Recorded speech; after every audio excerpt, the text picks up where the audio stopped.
It was a warm Sunday afternoon, and Harry sat on the porch swing, watching the trees sway gently in the breeze.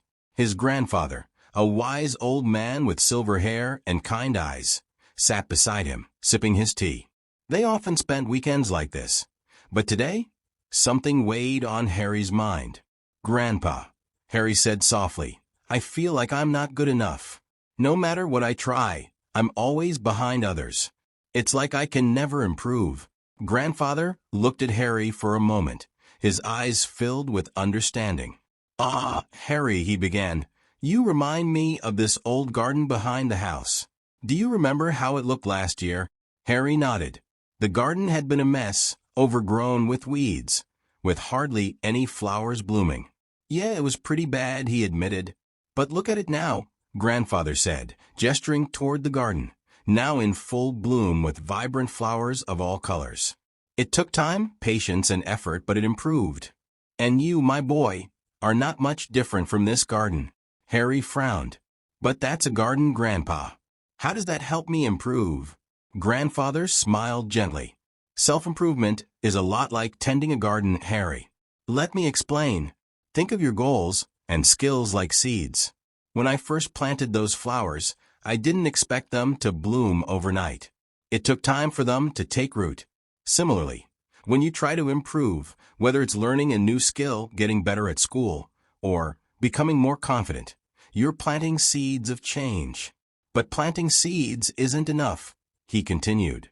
"You have to water them, give them sunlight, and pull out the weeds. That's your hard work, dedication, and focus. Self-improvement doesn't happen instantly, Harry. It takes effort and nurturing." Harry thought for a moment. "So, you're saying that every small thing I do is like watering my seeds?" "Exactly," Grandfather replied.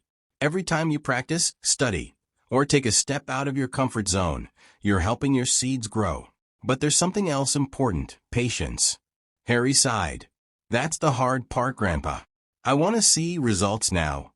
Grandfather chuckled. "I know. Most people do. But remember when we planted the first flowers last year? We didn't see anything for weeks. You asked me if the seeds were even working." Harry nodded, recalling how he had doubted the seeds were growing at all. "Yeah, I thought they'd never bloom.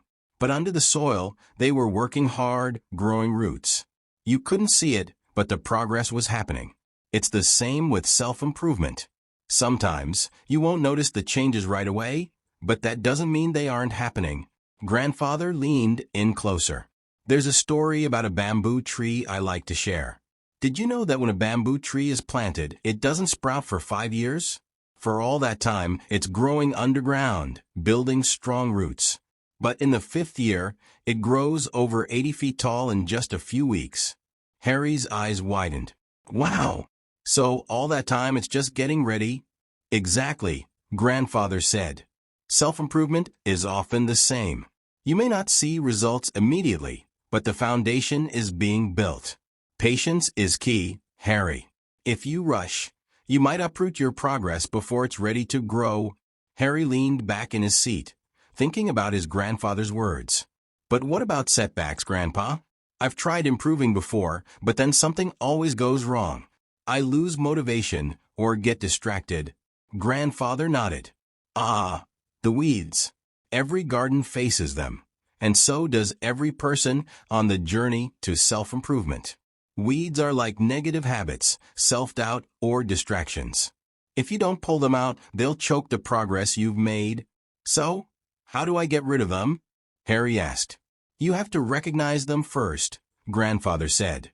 "Let's say you want to become more disciplined with your studies, but you keep spending hours on your phone.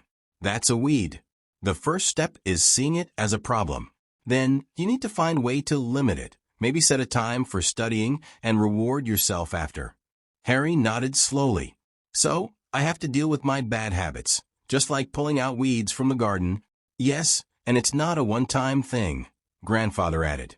"Weeds will keep coming back. You have to stay vigilant and keep pulling them out. That's part of the process." Harry sat quietly for a moment, letting his grandfather's words sink in. "I guess I've been expecting too much too quickly. I keep comparing myself to others who seem so much better than me. Grandfather smiled warmly. That's another weed, Harry, comparison. Each person's garden blooms at its own pace. Some people may improve quickly, while others take more time. The important thing is to focus on your own growth, not anyone else's. Harry looked at the garden, its vibrant flowers swaying gently in the breeze. So, I just need to keep working, be patient, and pull out the weeds? Grandfather patted Harry's shoulder. That's right. And don't forget to celebrate the little blooms along the way. Every small improvement is a sign that you're growing. As the sun began to set, casting a golden hue over the garden, Harry felt lighter.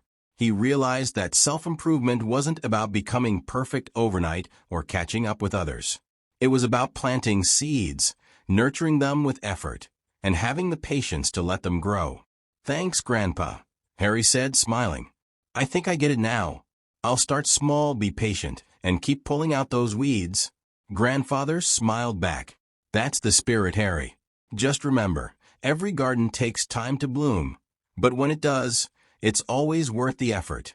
And with that, Harry stood up, ready to tend to his own garden of self-improvement, knowing that with patience and persistence, his efforts would eventually blossom into something beautiful.